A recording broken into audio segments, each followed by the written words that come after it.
한번 따라해보세요. 나는 왜 세상에 존재하는가? 나는 왜 이 세상에 존재하는가? 내가 왜 사냐? 그 말이에요. 왜 사냐? 내가 왜 사는가? 내가 이 땅에 왜 사나? 많은 사람이 이것을 연구합니다. 내가 사는 목적이 뭐지? 나는 왜 사는 거야? 나는 왜 태어난 거야?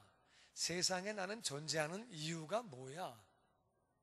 이 존재의 의미를 알지 못하니까 사람들이 자살도 하고요. 존재의 의미를 알지 못하니까 방황하는 거예요. 많은 사람이 생각합니다. 우리 시에 그런 시가 있습니다. 왜 사냐고 묻거든 웃지요.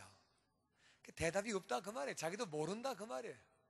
사람이 왜 사느냐? 근데 이제 이것은요, 내가 나를 만든 게 아니에요. 내가 나를 만들었으면 대답을 내가 알 수 있어요. 근데 내가 나를 만든 게 아니에요. 우리 가운데 누구도 내가 나를 만들어서 이 땅에 온 사람은 아무도 없어요. 그래서 우리는 항상 이 마이크가 용도가 어떤 건지를 알려면은 만든 사람에게 물어봐야 돼요. 아니면 매뉴얼을 보면은 되는 거예요. 그래야 이 용도가 어떤 건지를 우리가 알 수 있는 거예요. 마찬가지. 우리가 삶의 목적이 뭐냐? 우리가 왜 이 땅에 존재하느냐? 이것은요, 우리를 만드신 하나님에게 여쭤봐야 돼요.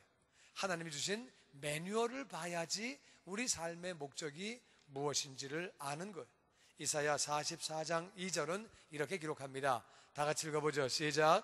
너를 만들고 너를 모태에서부터 지어낸 너를 도와줄 여호와가 이같이 말하노라.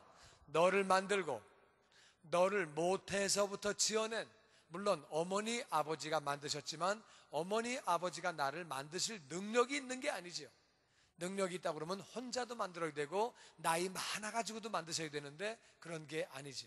하나님이 그렇게 할 수 있도록 허락하신 거죠. 그래서 하나님 말씀하시기를 너를 만든 게 나다. 너를 만들고 너를 모태에서부터 지어낸 너를 도와줄 여호와가 이같이 말한다. 하나님은 누구냐? 우리를 만드신 분이고 모태에서 지어낸 분이고 그리고 우리를 도와줄 수 있는 그러한 분이다.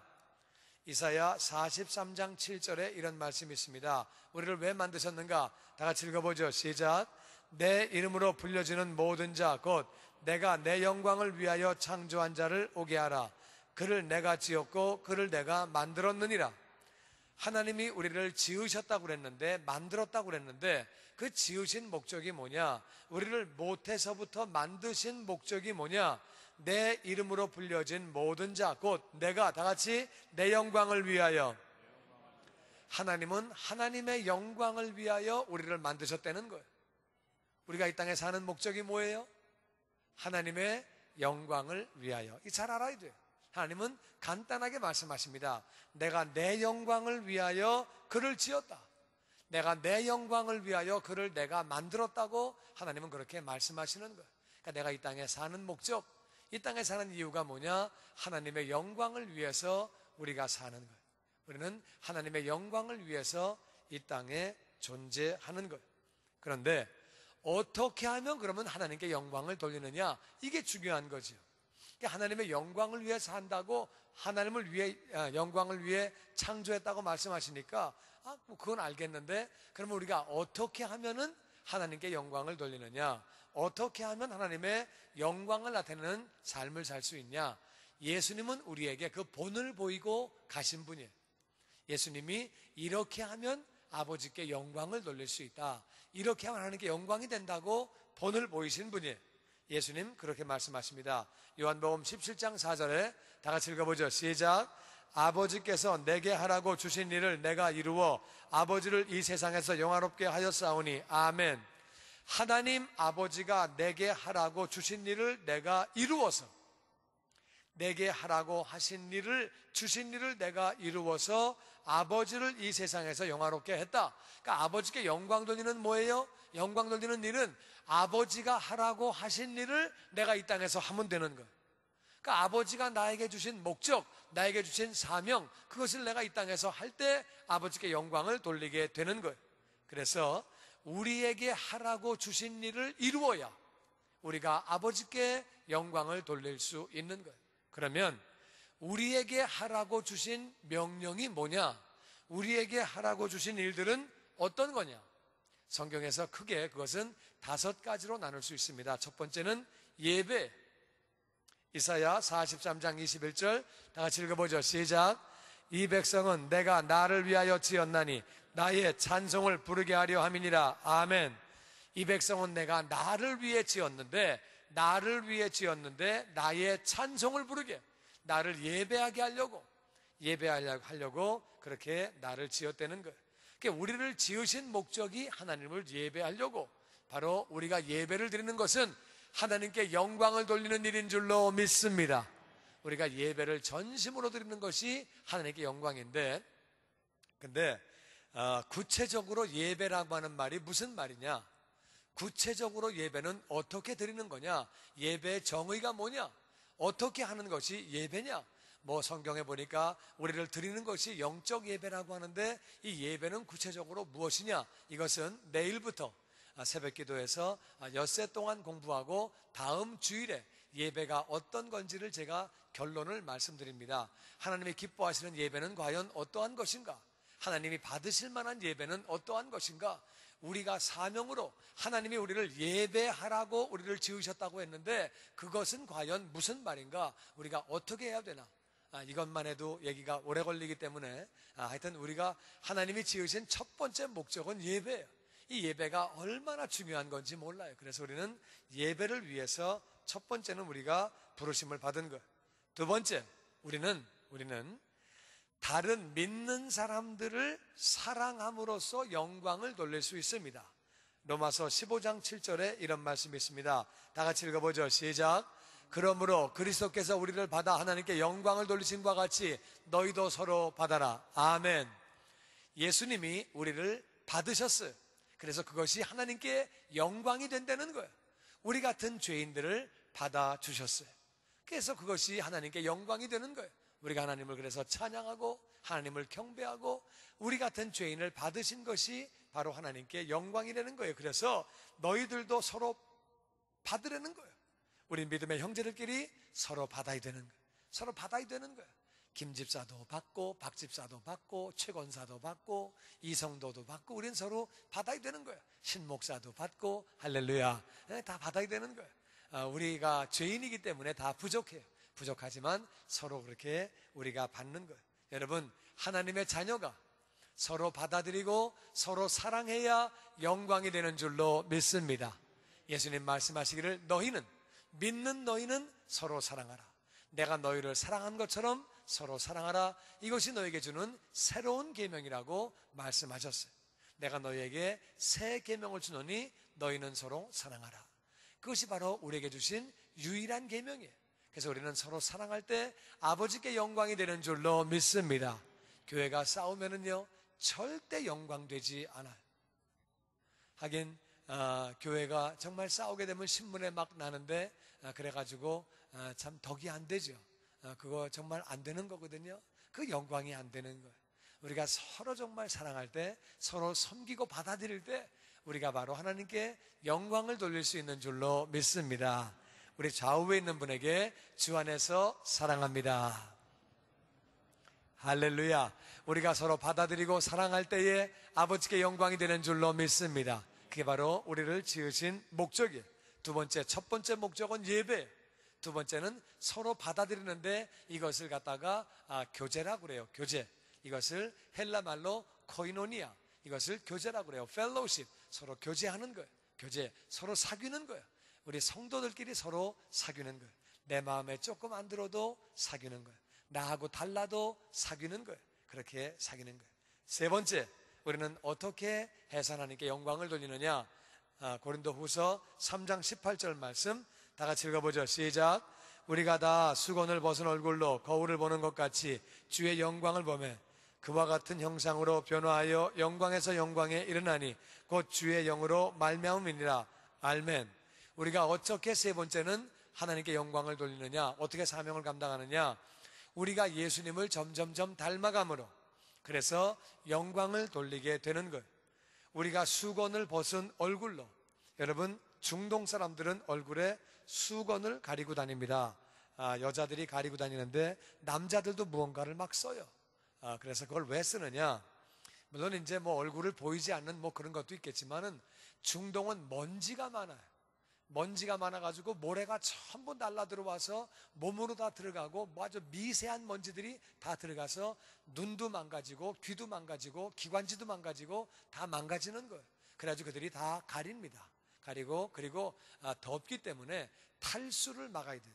그들이 물이 자꾸 증발하면은 그 병 생기기 때문에 손도 다 가리고 몸을 다 가리는 거예요. 그 대신 얇은 천으로 가리는 거죠. 그래서 물이 증발되면 사람이 죽잖아요. 물은 귀하고 그래서 다 가리는 거예요. 근데 수건으로다가 앞을 가리고 그리고 거울 보면은 안 보여요. 제 말이 무슨 말인가 이해가 안 되는 분은 집에 가서 수건을 가리고 거울을 한번 보십시오. 안 보여요. 그렇게 하면 안 되고 수건을 벗은 얼굴로 거울을 보니까 잘 보이잖아요. 그러니까 우리가 거울 볼 때 수건 가리고 보는 사람은 없어요. 이제 수건을 벗은 것과 같이 거울을 보니까 거울을 보는 것 같이 다 같이 주의 영광을 보매, 주의 영광을 보매. 우리가 주의 영광을 볼 때 그와 같은 형상으로 점점 변해간다. 우리는 주님의 영광을 보아야 점점 주님을 닮아가는 줄로 믿습니다.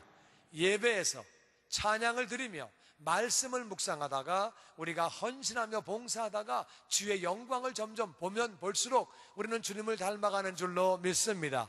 부족한 인간들이 점점 죄인인 인생들이 우리가 주님의 영광을 볼 때 점점 주님을 닮아가는 거예요. 주님을 닮아갈 때 영광에서 영광에 이른다. 맨 처음에는 작은 주님의 영광으로 시작됐지만 점점점 큰 주님의 영광으로 우리가 올라가는 것이다. 그것은 주의 영으로 말미암는다. 우리 능력으로 하는 것이 아니라 성령으로 우리가 주님을 닮아가는데 믿는 성도가 주님을 닮아가야 하나님께 영광이 되는 줄로 믿습니다. 여러분, 이건 너무 간단한 거예요. 성도가 점점 변화가 되고 성숙해져야지, 그래야지 그것이 주님께, 하나님께 영광이 되는 거지. 주님을 닮아가지 않고 옛날하고 똑같다. 오히려 예수 믿더니 저 사람 성질 버렸네, 아주 성질 더러워졌네. 그러면 영광이 되겠어요, 안 되겠어요? 제 질문이 굉장히 어렵습니까? 아주 굉장히 쉬운 얘기인데, 예수 믿고 우리가 점점 변해야 되는 줄로 믿습니다. 예수 믿고 나쁜 습관도 끊어지고 말도 변하고 행동도 변하고 뭐 좀 변하고 점점점 변해야지 우리가 예수님을 닮아감으로 영광을 돌리는 거지. 점점 예수님을 닮아가야 되는데 그렇게 하기 위해서는 우리가 훈련을 받아야 하고, 그렇게 하기 위해서 우리는 주님의 영광을 계속 봐야 되는 거예요. 영광의 주님을 계속 바라볼 때에 우리가 점점 그렇게 닮아가는 거예요. 우리는 보는 대상을 닮아가요. 그래서 영광의 주님을 바라볼 때에 우리가 그렇게 서서히 닮아가는 거예요. 네 번째, 우리는 어떻게 우리는 주님께 영광을 돌리는가? 베드로전서 4장 10절 말씀 우리 교독해서 보죠. 각각 은사를 받은 대로 하나님의 여러 가지 은혜를 받은 선한 청지기 같이 봉사하라. 만일 누가 말하려면 하나님의 말씀을 하는 것 같이 하고 누가 봉사하려면 하나님이 공급하신 힘으로 하는 것 같이 하라. 이는 범사의 예수 그리스도 말미암아 하나님이 영광을 받으시게 하려 함이니. 우리는 사람들이 다 은사를 받았어요. 은사를 받았는데 각각 받은 은사대로 하나님의 여러 가지 은혜를 맡은 선한 청지기같이 서로 봉사해라. 만일 누가 말을 하려면은 하나님의 말씀을 하는 것과 같이 하고, 봉사하려면 하나님이 공급하시는 힘으로 하는 것 같이 하라. 이는 범사에 예수 그리스도로 말미암아 하나님이 영광을 받으시게 하려니라. 이게 무슨 말이냐면은, 예수 믿더니 이 사람이 막 열심히 봉사하는데 자기 힘으로 하는 게 아니에요. 봉사하는데 정말 이 사람이 봉사를 하는데 변화가 되는 것과 봉사하는 건 조금 다른 거예요. 그죠? 변화는 내 인격이 변하고 말이 변하고 행동이 변해서 주님을 닮아가는 거고, 주님을 인격이 닮아가는 것인데 봉사는 또 조금 다른 거예요. 그래서 이제 봉사를 하는데 우리가 봉사를 정말 하나님이 주는 힘과 같이 그 사람이 막 열심히 봉사하고, 이 사람이 남을 위해서 이럴 사람이 아닌데 예수 믿더니 막 열심히 봉사를 하고 아름답게 봉사하네. 하나님이 주시는 힘으로 하는가 봐. 지치지도 않나 봐 이 사람이. 아이고, 이 사람이 이런 사람이 아니었는데 열심히 봉사하네. 그렇게 하나님이 그 힘을 공급하시는 것과 같이 봉사해라. 말을 할 때도 하나님의 말씀을 하는 것과 같이, 그러니까 말을 할 때도 하나님의 말씀을 대신할 때는 조심스럽죠.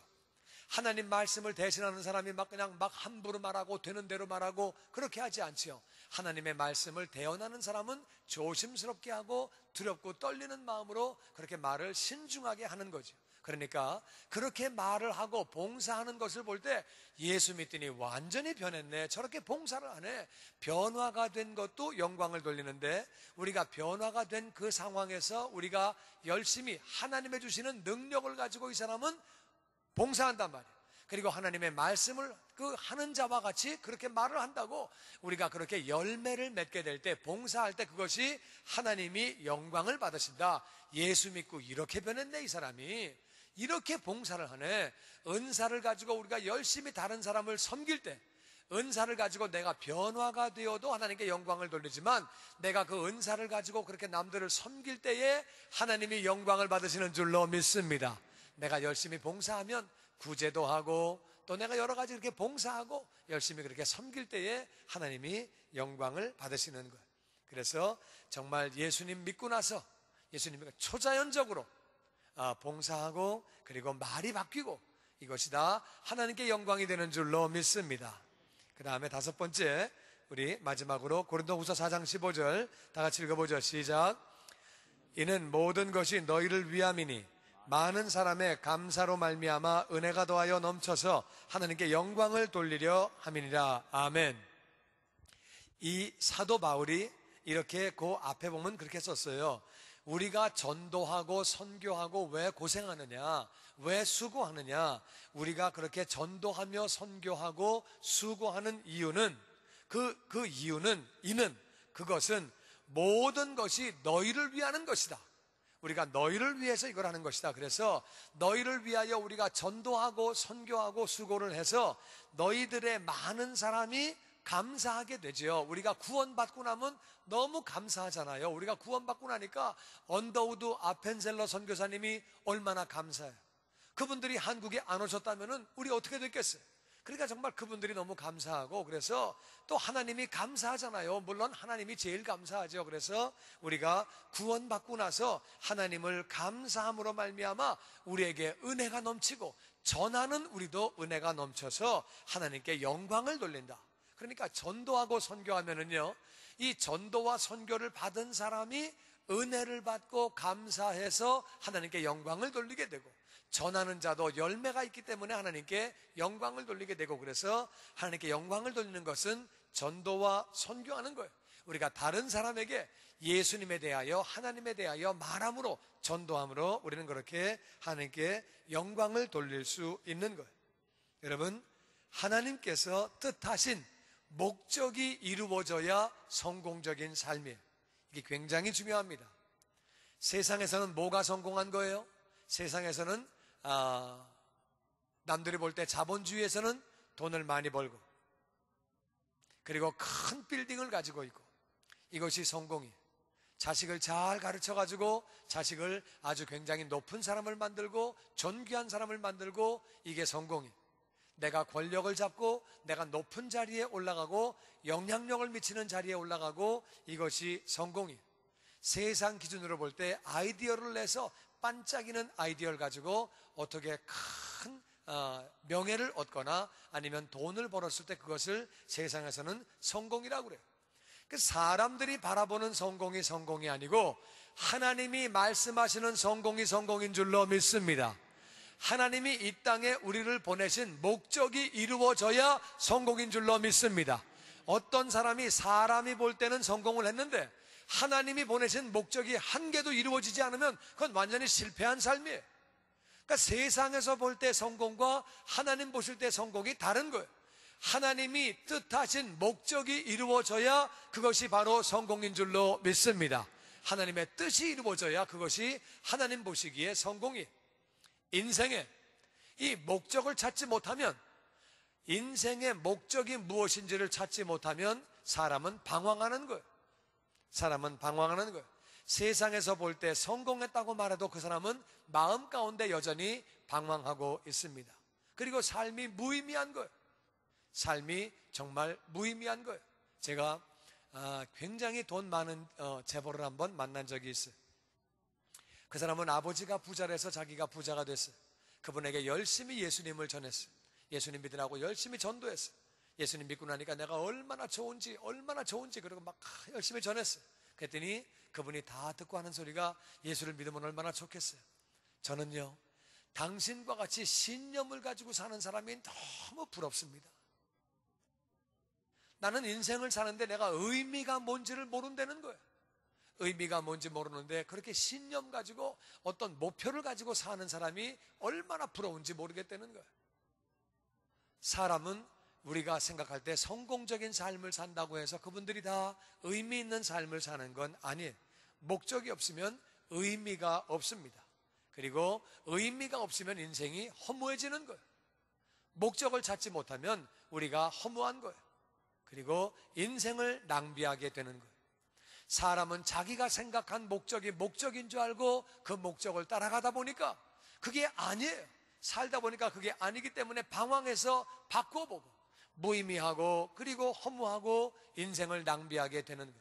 하나님이 주신 목적을 바로 찾아야 되는 거예요.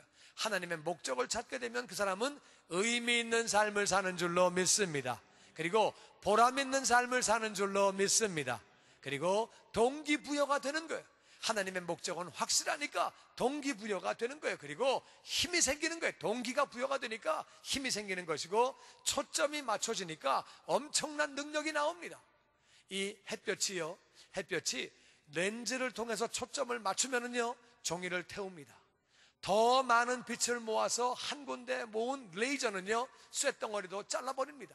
그러니까 엄청난 힘이 나오는 거예요. 엄청난 능력이 초점이 맞춰지면 그렇게 나오는 거예요.